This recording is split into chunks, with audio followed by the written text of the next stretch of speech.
Boa noite, queridos irmãos. Paz seja convosco. Quantos têm motivos para dar glória a Deus aqui nessa noite? Aleluias.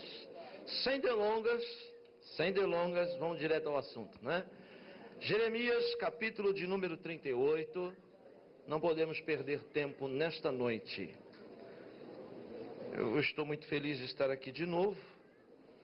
Me sinto em casa toda vez que venho aqui. E é sempre muito difícil pregar aqui, porque já preguei tudo que sabia.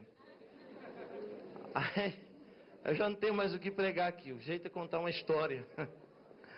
Mas Deus vai nos ajudar nesta noite. Amém, queridos? Amém, queridos?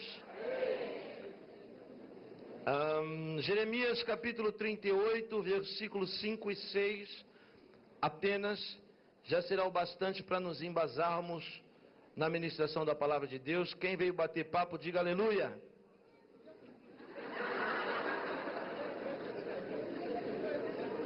Quem veio ouvir a voz de Deus, diga amém.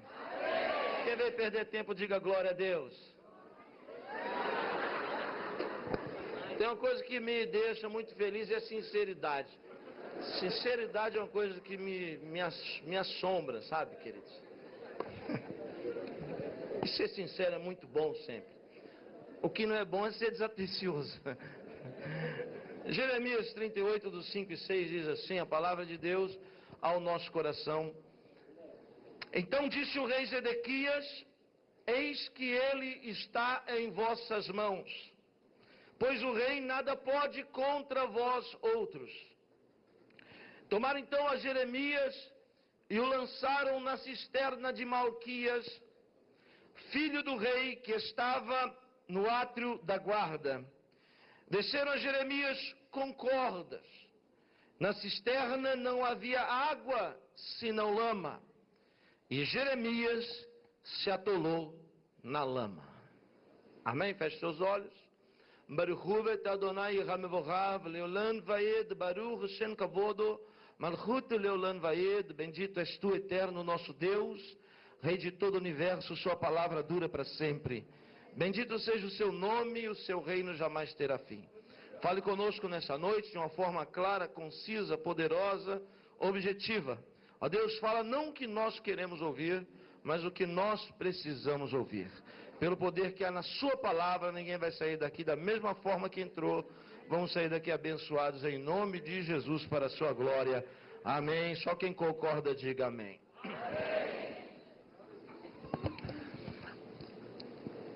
O momento em que este livro foi escrito é um dos momentos mais caóticos da história bíblica.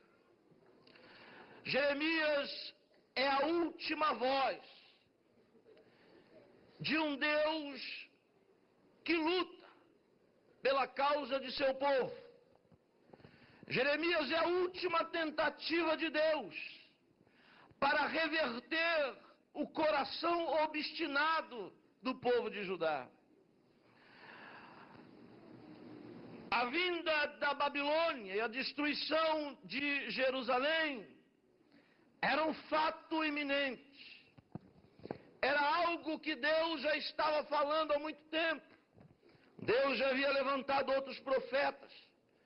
E o povo continuava sem querer ouvir a voz de Deus.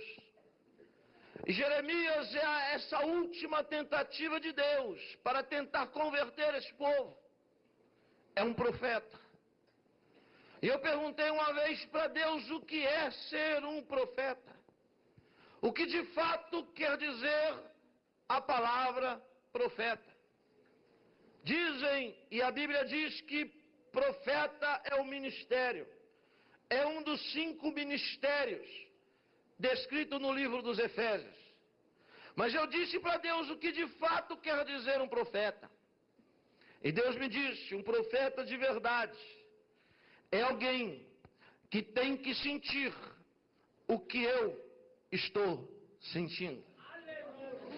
Para quando ele pregar, para quando ele falar alguma coisa em meu nome, se ele é meu representante, quando ele falar algo em meu nome, ele ter autoridade para falar em meu nome, ele tem que estar sentindo o que eu sinto para que a sua mensagem tenha vida.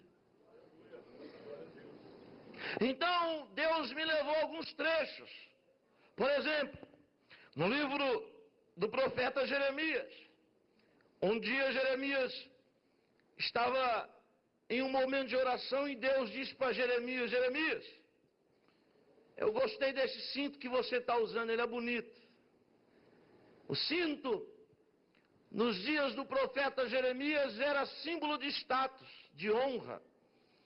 Era símbolo de zerut, nós chamamos de zerut de honra, de mérito. Quanto mais adornado era o cinto, mais exaltado era a pessoa, mais reconhecido, mais respeitado era a pessoa. Uma pessoa nos dias de Jeremias era conhecida pelo seu cinto. E Deus disse: muito bem, Jeremias, gostei desse cinto. Vamos fazer o seguinte, você precisa pregar em meu nome. Então você tem que sentir o que eu sinto. Pega esse cinto agora, tira ele da sua cintura, enterra ele na terra. E Jeremias ficou sem entender por que Deus estava mandando ele tirar um cinto e enterrar na terra. Cinto, o lugar de cinto é no lombo, é no quadril. E agora Deus está falando: tira ele do quadril e enterra ele na terra. E Jeremias não está entendendo nada do que Deus está falando com ele. Por que Jeremias não entende o que Deus fala com ele? Por que eu e você não entendemos o que Deus fala conosco? Nós não entendemos porque os planos de Deus são muito grandes.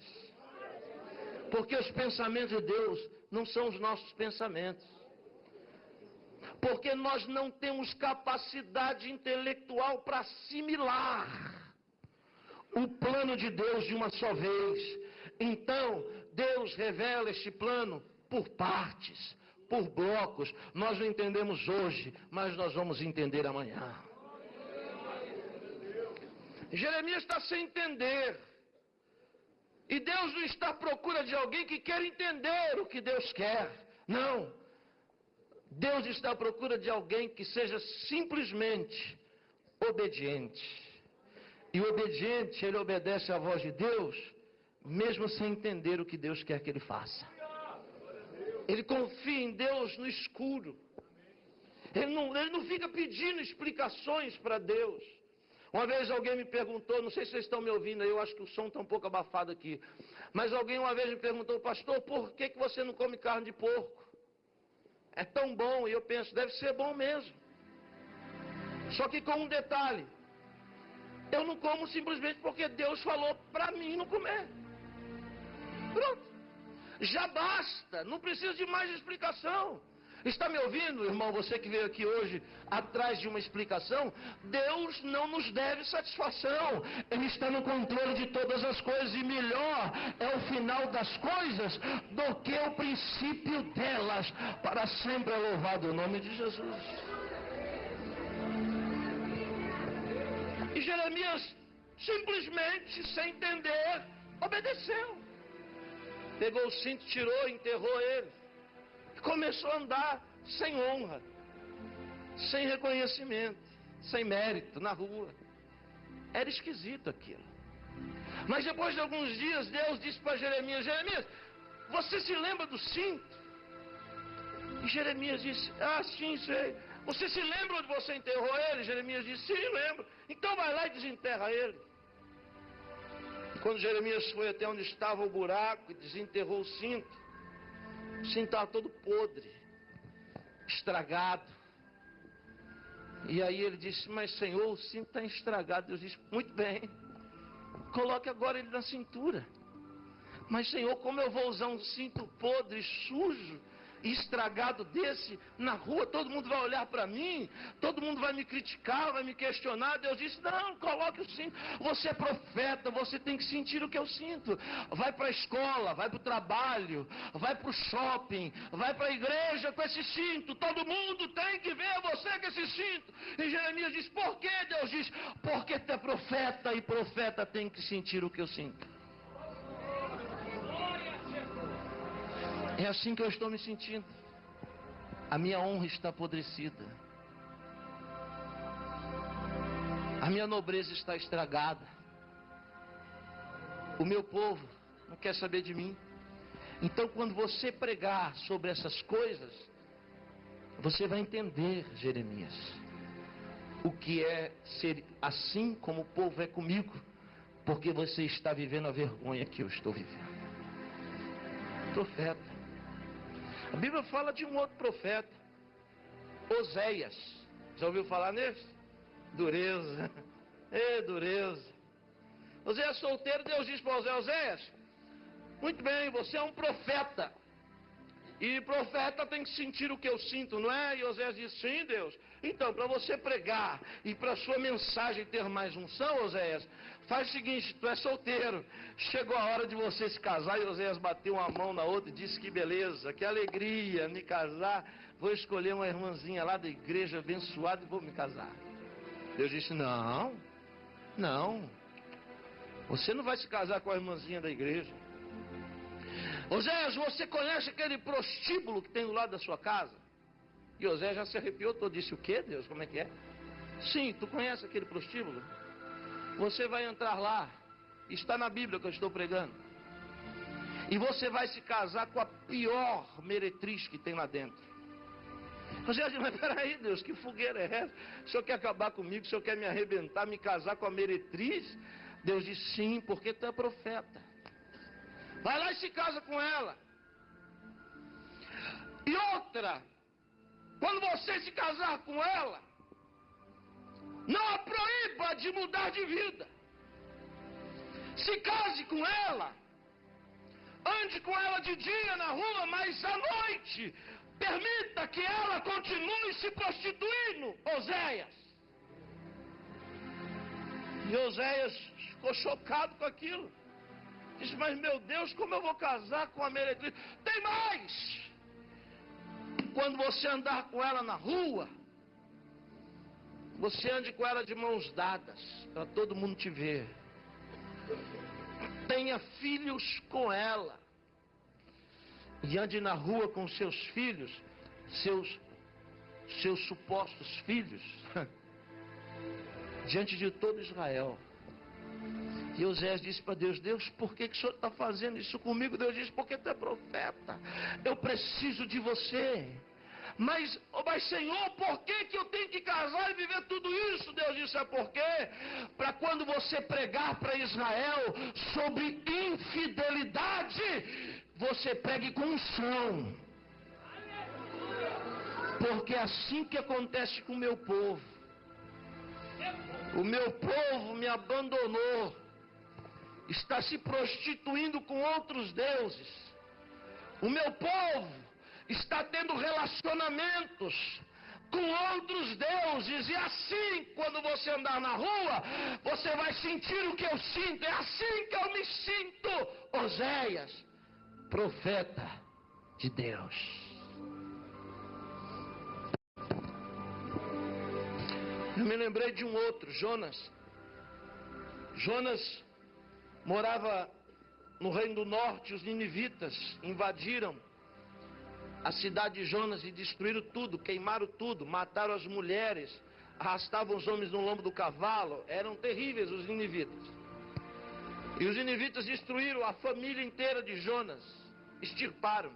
Depois de tanta destruição, quem está me ouvindo, diga amém. Depois de tanta destruição, Deus falou para Jonas: Jonas, eu quero agora que você vai pregar lá para os ninivitas. Jonas falou: quem, eu? É ruim. Eu não vou. Manda o Isaac, manda o pastor Lindo, manda o pastor Rogério, mas eu não vou. Deus disse: você vai porque você é um profeta. E você tem que falar em meu nome, lá em Nínive.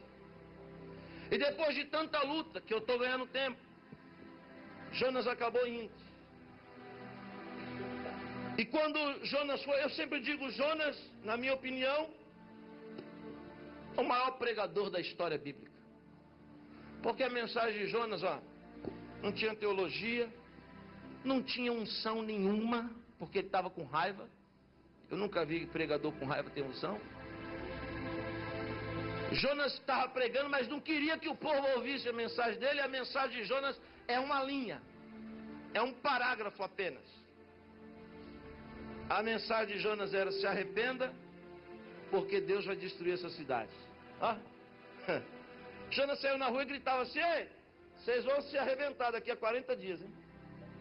Daqui a 40 dias Deus vai acabar com toda essa festa de vocês.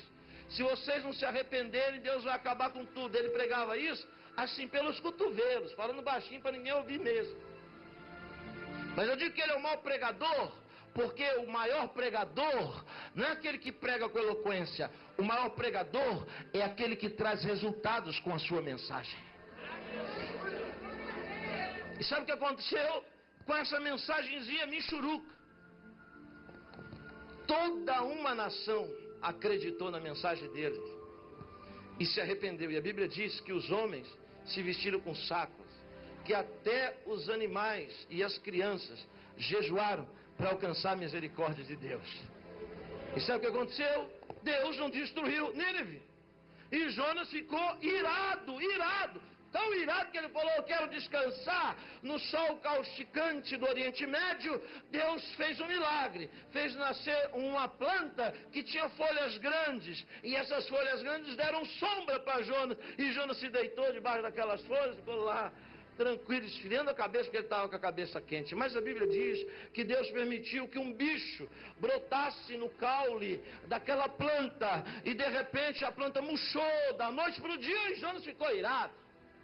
Jonas começou a questionar Deus e dizer: Deus, peraí, o Senhor não é um Deus bom, porque o Senhor matou uma planta, uma simples e humilde planta, uma planta que não faz mal para ninguém. O Senhor matou essa planta. Por que o Senhor matou essa planta? Aí Deus disse: sabe por quê? Porque eu preciso lhe ensinar que tu é um profeta, e profeta tem que sentir o que eu sinto. Está triste com a morte da planta, Jonas? Então é assim que eu estou me sentindo. Já pensou como eu ficaria triste se eu tivesse que matar uma nação inteira lá de Nínive, na Síria?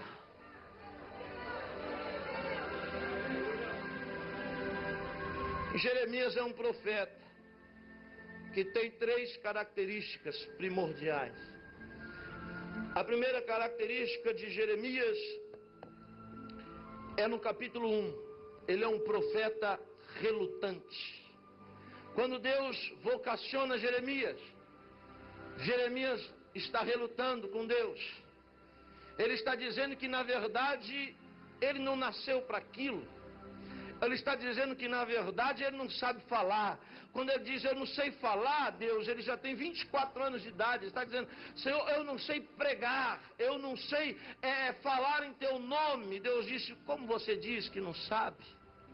Se eu te escolhi, ainda quando você era um objeto inerte no ventre da sua mãe, ainda quando você não tinha nem ossos, e os mortais nem sabiam da sua existência, eu já tinha te escolhido para ser um profeta, para pregar em meu nome, para edificar e para arrancar, aleluia, antes que o cálcio fosse tirado dos ossos da sua mãe, dos dentes de sua mãe, eu já havia lhe estruturado para ser um profeta meu e um representante meu na terra.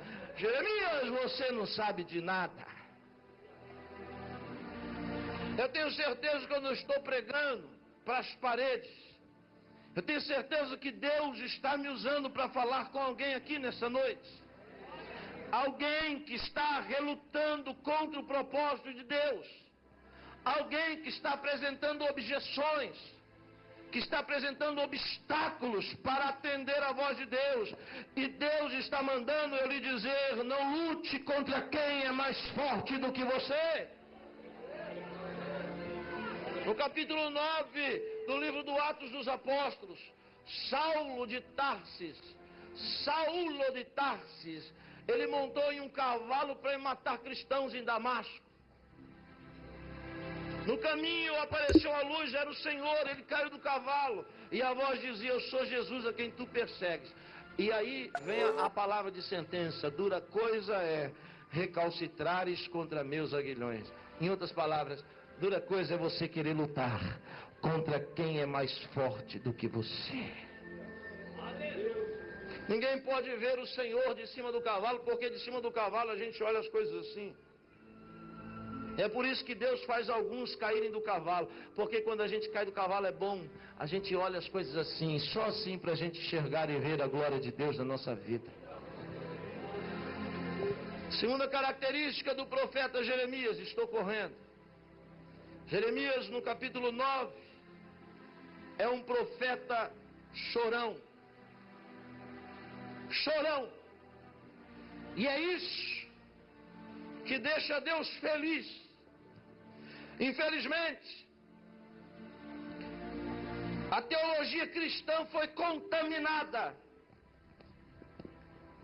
por uma linguagem grega. Uma linguagem grega, uma teologia grega que diz que o homem, para ser um homem equilibrado, ele não pode chorar, ele não pode ter medo. Em outras palavras, a teologia grega, que foi infiltrada na cristã, diz que para a gente ser crente, nós temos que ser super-homem, mulher maravilha. Os grandes heróis da Bíblia choravam, tinham medo, ficavam bambaleando. Sim. Veja Davi, um grande ícone.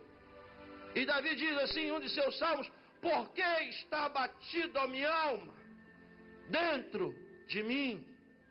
Se tem uma coisa que fascina a Deus, é sermos humanos. Você não pode ser melhor do que ser um ser humano. A pior coisa que pode acontecer na vida de uma pessoa é que ela queira transparecer uma coisa que ela não é. Que ela é forte, que ela não sofre, que ela não chora, que ela não tem medo, que ela não fica angustiada. Tudo isso é mentira, porque você é um mortal. Isso faz parte da nossa estrutura. Quando estamos tristes, temos que dizer: Deus, olhando para mim, Deus, estamos tristes. Como estamos angustiados, Senhor, estamos angustiados. Sabe por que Jesus veio aqui? Jesus veio aqui e sentiu tudo que você sente. Deus não, mas Jesus sim. Quando você chora, Ele diz para Deus: ó, isso aí eu sei o que é, porque eu já chorei. Quando você diz: está doendo, Ele diz: isso aí eu sei, porque já doeu. Estou angustiado, estou com medo, tudo isso Ele sabe muito bem. Ele é especialista. Ele veio sentir o que você sente. Por isso, minha irmã,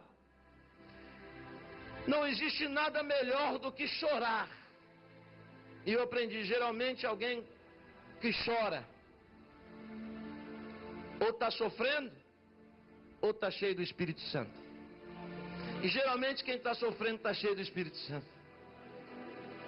Pode ver, quando você está na angústia, é o momento que você está mais perto de Deus. É algo incrível. E chorar é uma expressão que Jesus diz. Há uma parábola no capítulo 7, no verso 37 de João, que diz assim: no último dia da festa, Jesus se levantou e disse: quem crê em mim, como diz as Escrituras, fluirão de dentro de si rios de água viva.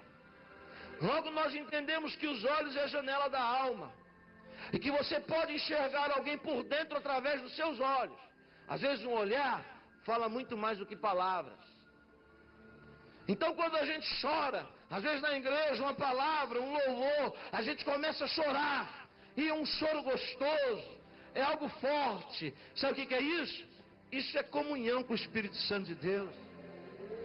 Isso é fluir de dentro e jorrar pela janela. Não existe nada mais poderoso do ser humano do que as lágrimas. As lágrimas têm poder de mudar sentenças. Choramos porque somos uma tricotomia, corpo, alma e espírito. E logo há uma luta desleal entre a alma, que comanda as faculdades de memória e de sentidos e de sentimentos. O espírito é de Deus. Então a luta entre a carne e a alma contra o espírito, logo, quando existe essa comunhão do Espírito Santo, o Espírito que está dentro de nós, que não tem acesso à memória, se lembra de Deus. Então quando ele sente, aleluia, a conexão do Espírito Santo, então ele começa a gemer com gemidos inexprimíveis. Chorar. Jeremias era um grande homem de Deus, um profeta. Um profeta que chorava. Um profeta que era humano. E todo ser humano é divino e humano ao mesmo tempo. Você não pode querer ser uma Mulher Maravilha. E você também não pode querer ser um super-homem. Você tem que ser você. Humano, limitado, dependente. Isso fascina Deus. Jeremias chorava porque quando ele escrevia, tudo isso, todo esse livro ele escreveu através de um escriba chamado Baruch. Quando ele terminou esse livro, quem quer que eu pare, diga amém.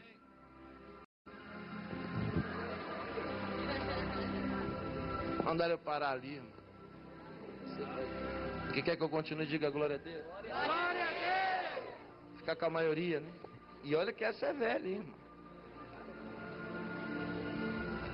Depois de escrever todo o livro de Jeremias na mão de um escriba, os judeus vieram, pegaram o livro, queimaram, rasgaram.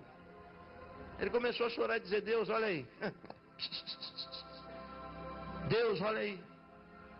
Adianta ser crente? Eu estou fazendo tudo que o Senhor manda, mas olha aí, eles pegaram tudo que eu fiz, toda a minha obra e queimaram. E agora como eu vou lembrar das palavras? Deus diz: não tem problema, faz de novo. O que você não pode deixar é de fazer de novo.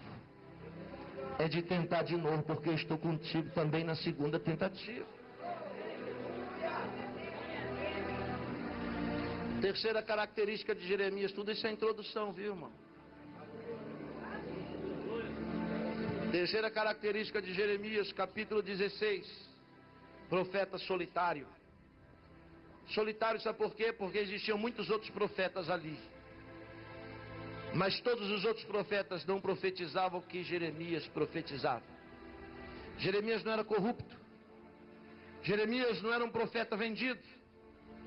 Jeremias não estava preocupado em agradar reis, sacerdotes e ninguém. Jeremias não tirava os olhos da sua vocação. Ele tinha convicção do seu chamado e falava o que Deus mandava falar. Doa a quem doer. O que acontece é que quando você deixa de ser pó de arroz, quando você deixa de torcer só para o time que ganha, quando você assume a identidade, doa quem doer, logo você começa a ficar só.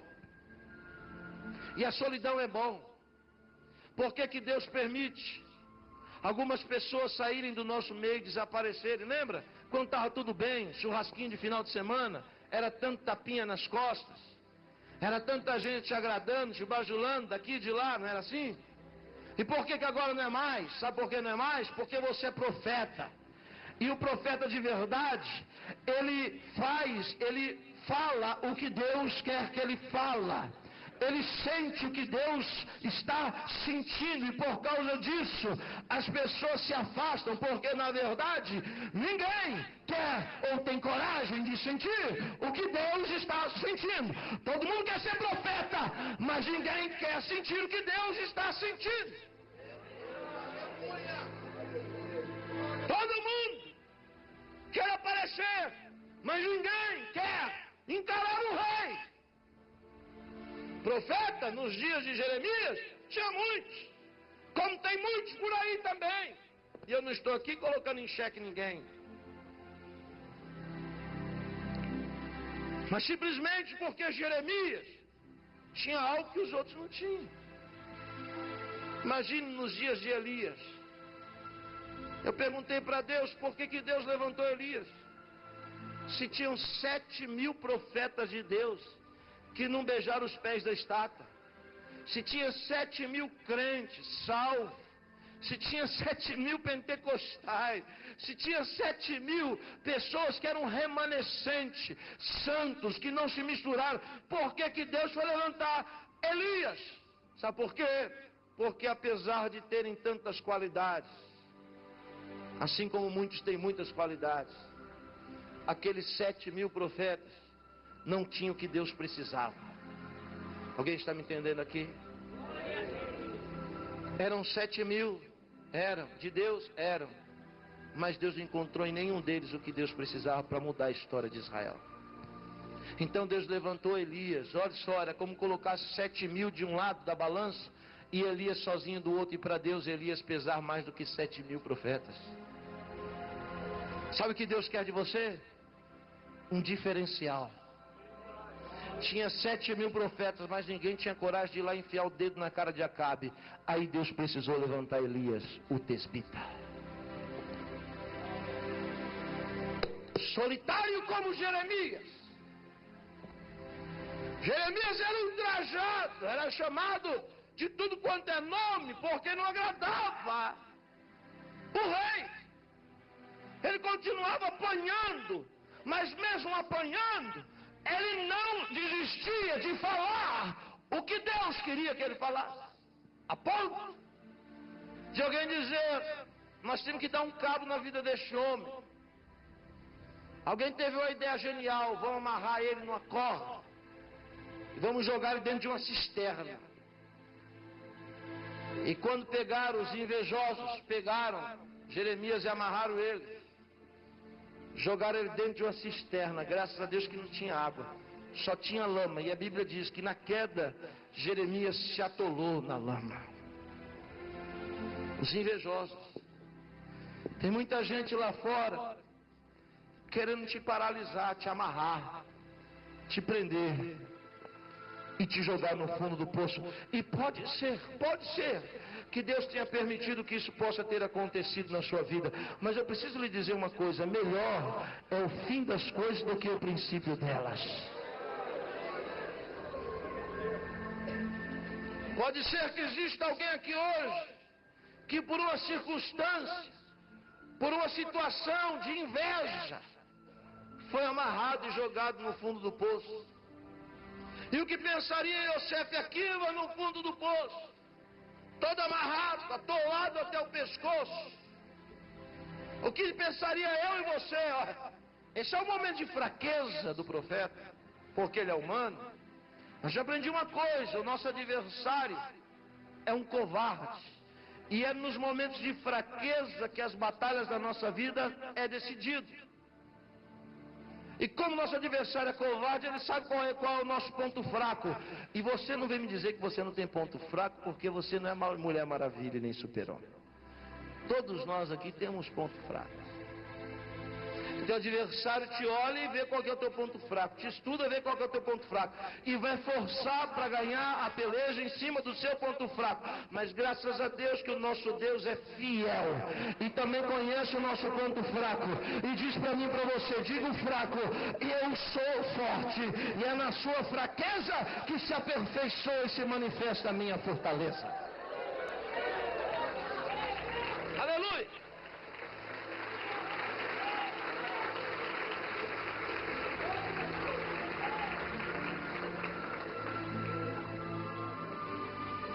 Se você, eu diria: Deus, todo amarrado, atolado no teu pescoço, ia dizer: Deus, será que vale a pena?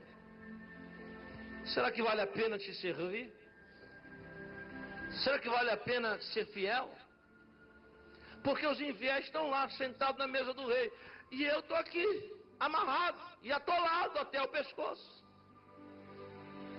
Certamente Satanás ia aproveitar para dizer: olha aí, ó, olha o teu Deus aí, ó, tá vendo? Olha quantas promessas ele te faz, olha a situação que você está.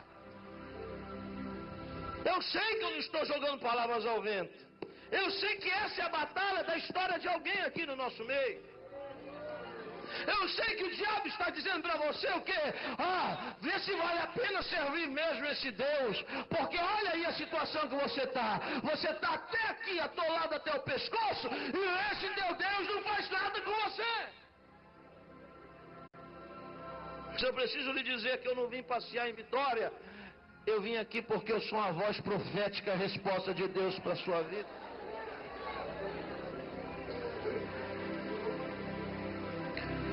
Jeremias era homem de Deus e sabia o que fazer no momento deste, de fraqueza e de angústia. Você sabe o que fazer no momento de angústia?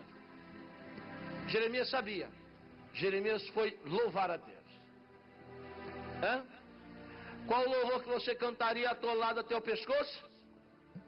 Ele se lembrou de um louvor, de um clássico da época, de um dos salmos de Davi, que diz assim: eleva os meus olhos para os montes, e de onde me virá o socorro? É uma batalha entre ele e ele mesmo. Existe um lado da vida dele que está entregando os pontos, existe outro que está tentando achar, num momento de fraqueza, uma fagulha de Espírito Santo para que ele reaja àquela situação. Alguém está lutando contra si mesmo aqui também nessa noite. Porque quando Davi escreve, eleva os meus olhos para os montes, ele está cercado. Jerusalém é uma cidade cercada por montanhas. O que o diabo quer mostrar para mim e para você, no momento desse, o diabo quer mostrar os nossos obstáculos e por que nós estamos cercados. Quando você olha nessa direção, você só enxerga o que o diabo quer te mostrar. Eleva os meus olhos para os montes e me pergunto de onde me virá o socorro, porque eu não vejo saída. Jeremias olhava as paredes da cisterna e dizia: de onde que me virá o socorro? Porque eu não vejo saída. Mas Davi não para o salmo aí. Ele continua a estrofe dizendo: o meu socorro vem do Senhor, que fez os céus e a terra. Porque é o ângulo da sua visão que vai definir as coisas na sua vida. Se ele está olhando nesse ângulo, ele vê os obstáculos, ele vê a luta na vida dele, mas de repente ele ousa olhar para cima, mais alto do que as montanhas. E ele chega à conclusão que é de lá que vai vir o socorro. Eu penso que Jeremias fez isso.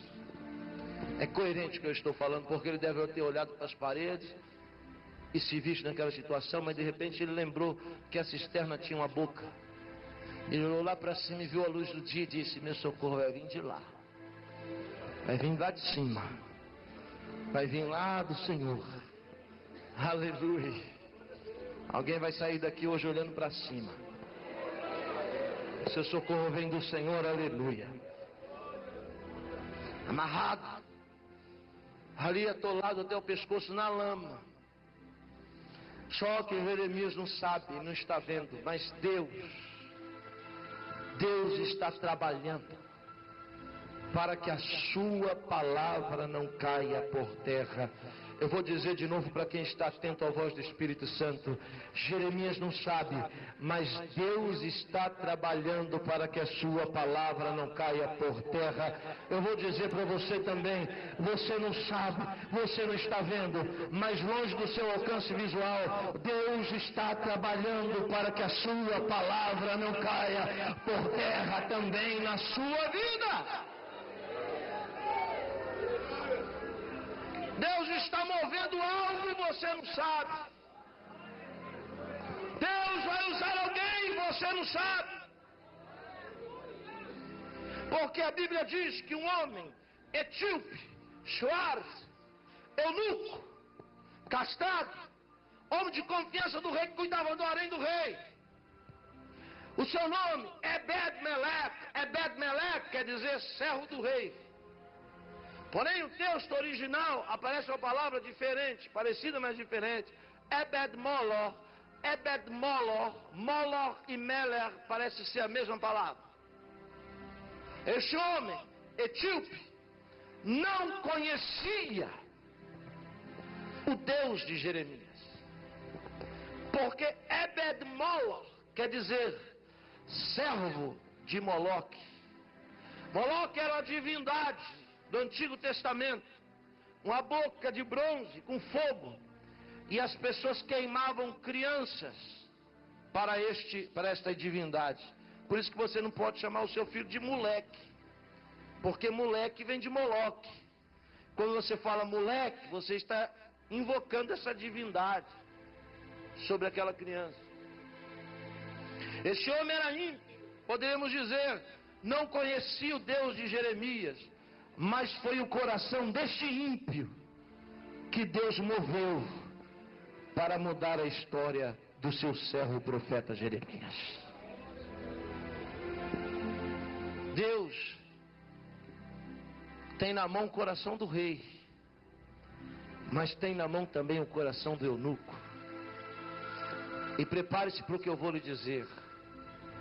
Deus já está movendo um refrigério, um socorro e uma saída para a sua vida. E preste bem atenção, Deus não vai usar o rei, Deus vai usar alguém que você menos espera, alguém que nem conhece o teu Deus, para trazer a vitória que você está esperando e entregar ela na sua mão. E só quem acredita nisso é que tem motivos para levantar a mão para o céu e dar um brado de júbilo glorificando o nome do Senhor.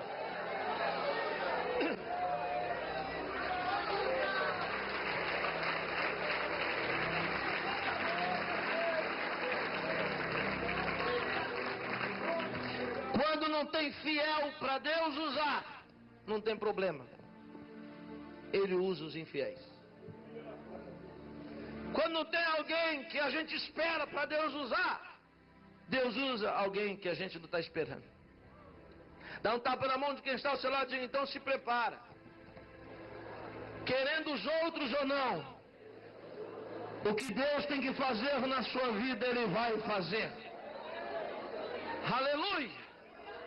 Aleluia! Te prepara, porque está chegando o dia de um ímpio te procurar e dizer: não consigo dormir, porque eu penso em você dia e noite, eu preciso te entregar essa bênção, eu preciso te entregar essa vitória. Assim é que vive o profeta de Deus.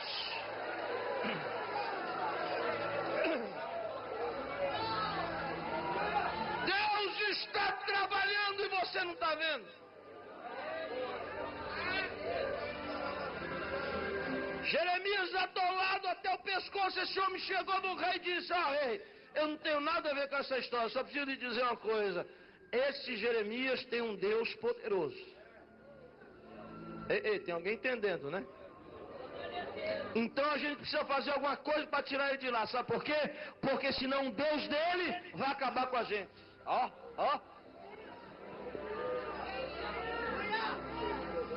As pessoas não têm medo de você, mas vão te respeitar pelo Deus que você serve. Alguém vai ter que te respeitar por causa do Deus que você serve.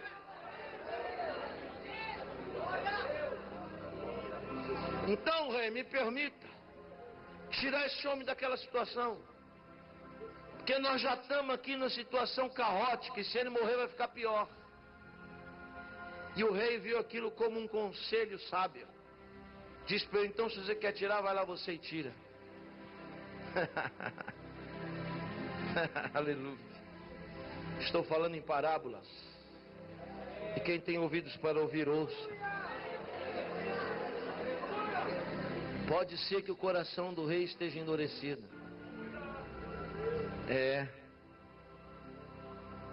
Mas Deus vai usar alguém para amolecer o coração do rei. O homem foi lá e pegou uma corda. Olhou, está lá Jeremias atolado até o pescoço. Aí o homem pegou e jogou a corda lá de cima, na cabeça de Jeremias. Às vezes a gente não acredita muito no que a gente prega, não é? Na música que a gente canta. Jeremias não tinha dito que o socorro vinha do alto? De repente uma corda, na cabeça dele, vem bem na cabeça, sem ele esperar. Ele pensou: agora só que faltava, estão atirando pedras em mim. Acho que com a fraqueza que estava, olhou para cima e viu uma corda lá em cima, um homem dizendo: ei, esse período na sua vida acabou. Eu vim aqui te tirar dessa situação. Aí, um ou dois aqui já entenderam, mais ou menos. Então eu vou descodificar para alguém entender. O socorro que você está esperando, o refrigério que você está esperando, e a resposta, estou vendo algumas mãos levantadas, são esses mesmos. E a resposta que você está esperando, ela já está chegando para a sua vida. Pode se agarrar na corda de Deus, porque o socorro e a resposta chegou para você.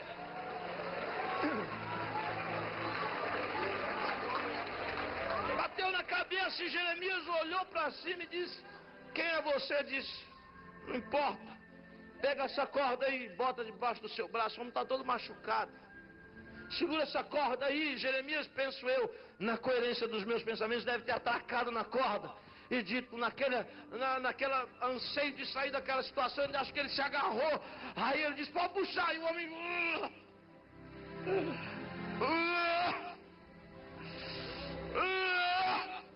Eu estou falando de um homem debilitado, enfraquecido, que até um certo momento tem forças para se segurar, mas que não consegue sair.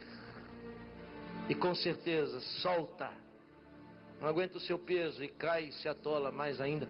Quem nunca viveu isso? Quem nunca tentou do seu jeito, mas não conseguiu e se atolou mais ainda? Mas eu tenho uma mensagem de Deus para você. Não é a sua força que te tira desse poço. Não são os seus braços que conseguem te arrancar dessa situação, mas é o poder que vem do alto. É a força que vem de Deus. Não é você que vai sair, é Deus que vai te tirar. Só aqueles que acreditam é que entendem a voz do Espírito Santo e podem glorificar a Deus nessa noite.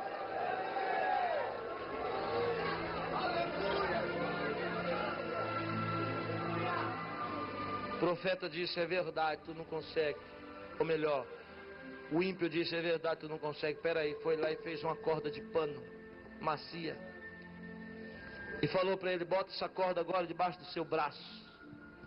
Jeremias botou a corda debaixo do braço, macia, de pano. As cordas que desceram ele machucaram, abriram feridas na sua carne, marcaram a sua vida. E eu não sei quais foram as cordas que te machucaram, te prenderam, te amordaçaram e te levaram para o fundo do poço. Eu não sei quais foram essas cordas, você que sabe. Mas eu vim de longe para lhe dizer, eu sei quais são as cordas que te tiram. São as cordas da graça, macia. E quando ele botou debaixo do braço, o homem começou a puxar ele daquela situação. Eu preciso lhe dizer, sabe por que Deus permitiu que Jeremias ficasse atolado até o pescoço? Porque ele era profeta. E profeta tem que sentir o que Deus sente. Deus já estava por aqui com aquele povo. Deus já estava até aqui atolado com aquele povo. Então quando Jeremias saiu dali, veio o tiro de misericórdia. Quando ele saiu dali, todo mundo esperou que Jeremias ia falar alguma coisa que agradasse. Jeremias disse, conta os dias no dedo, porque Nabucodonosor vai invadir essa cidade e vai destruir ela até os alicerces. Sabe o que aconteceu? Não se passaram muitos dias, já estou terminando. Nabucodonosor, olhando para mim por favor, antes de ordenar a invasão total e a destruição de Jerusalém, ouça aqui o que eu vou lhe dizer. Chamou o seu general comandante e olhou para ele, pegou no colarinho dele, enfiou o dedo na cara dele e disse, olha, quando você invadir aquela cidade, Nabucodonosor dando instrução ao general, destrói ela até os alicerces, queima as casas, mate os homens, roube o tesouro daquela cidade. Isso Nabucodonosor instruindo. Mas eu preciso abrir um parênteses. Olhe para cá. Eu ouvi dizer que naquela cidade tem um profeta de Deus. Não façam mal a Jeremias. Eu estou todo arrepiado, irmão. Não toque no profeta de Deus. Os outros vocês matem eles a espada, furem os olhos, mas não façam mal a Jeremias. E ele instruindo disse, se ele quiser ficar lá na cidade, deixa ele. Se ele quiser vir para cá, se sentar na minha mesa e comer comigo, traga ele. Se ele quiser um exílio em outras terras, permita ele fazer o que ele quer. Resumindo a história, é melhor passar alguns dias atolado até o pescoço do que ser destruído na espada de Nabucodonosor. Eu preciso lhe dizer, vale a pena servir esse Deus que você serve.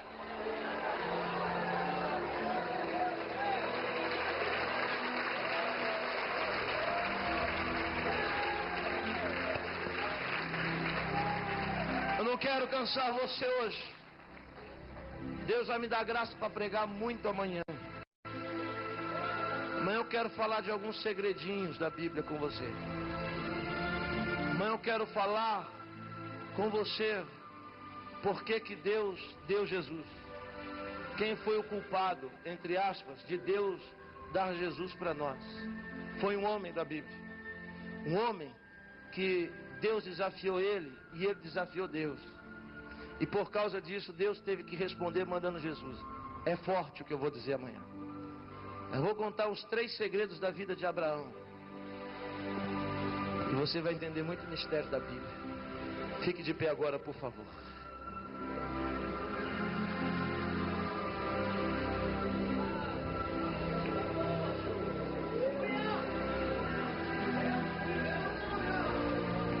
Você pode levantar as suas mãos,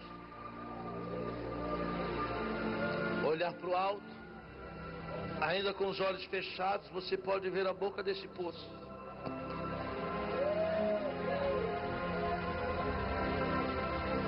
O que você está passando, você sabe, não sabe?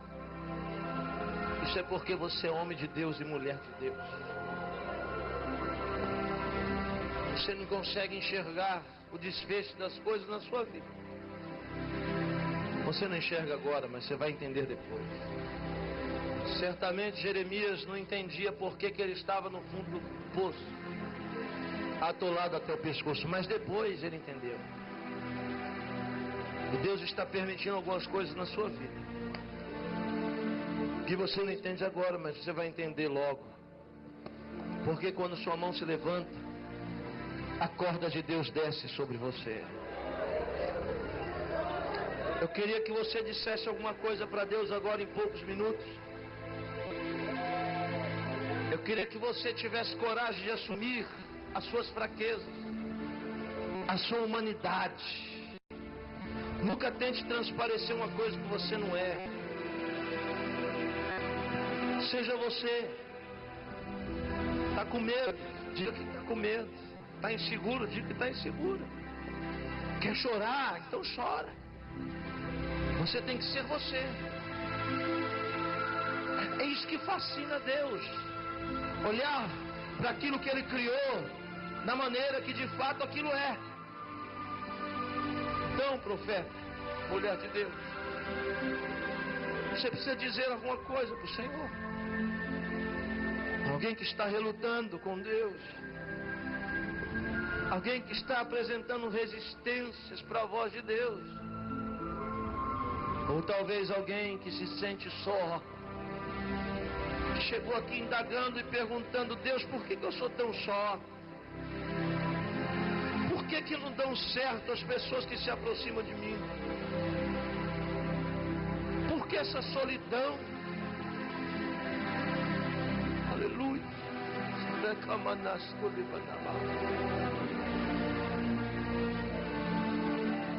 Aleluia.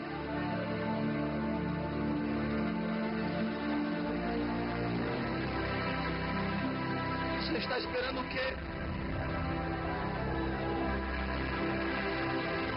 Chegou o momento de você botar o que está até o pescoço para fora.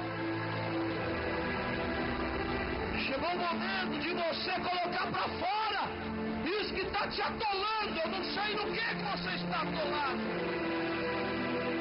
Eu não sei o que te amarra. E ao menos imagina o fundo deste calabouço. Mas você sabe. A ciência da palavra entrou aí onde eu não posso entrar. Então faz o que dá vontade. Se der vontade de gritar, grita. De chorar, chora.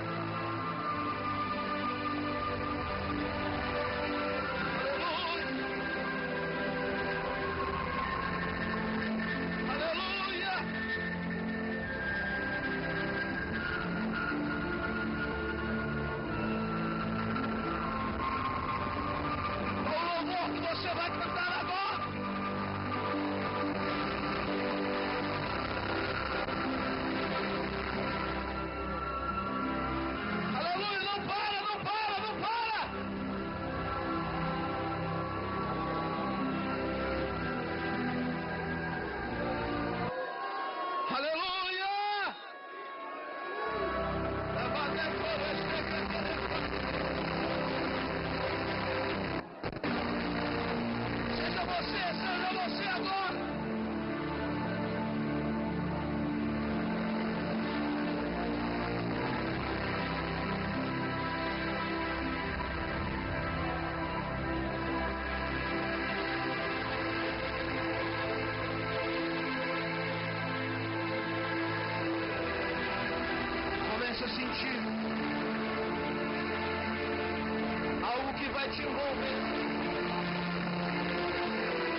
resposta chegou para a tua casa.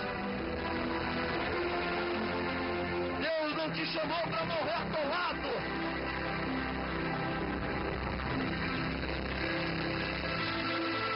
Isso é uma fase.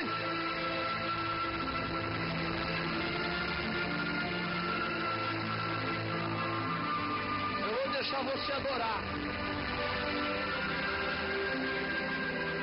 Eu vou deixar você adorar.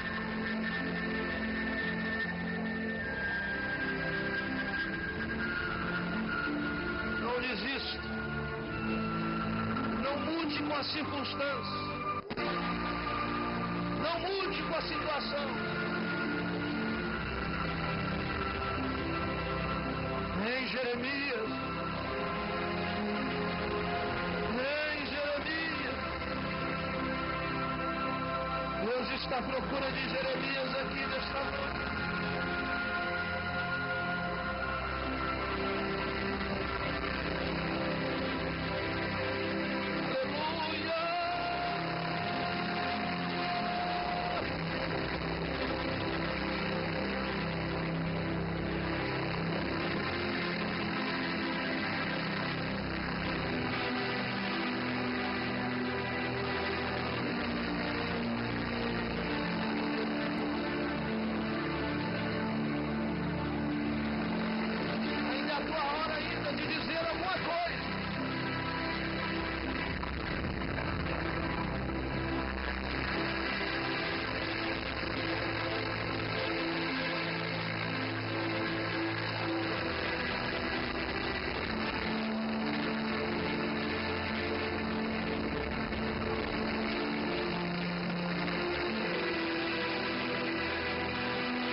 Está chegando, sente Deus te puxando para cima,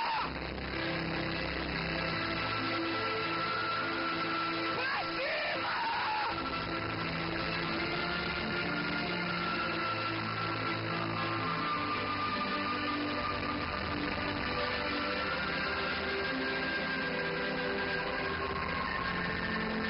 Abre a tua boca, abre a tua boca, abre a tua boca.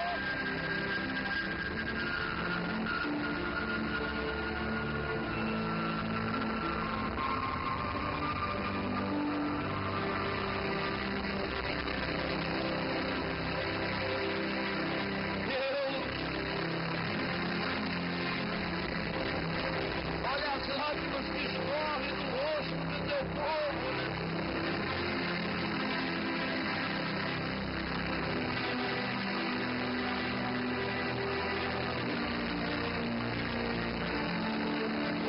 Socorre, Jesus. Envia o socorro agora para esse homem. Envia o socorro agora para esta mulher.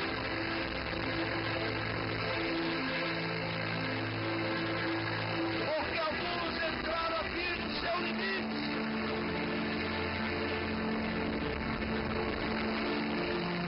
Estão quase sufocados.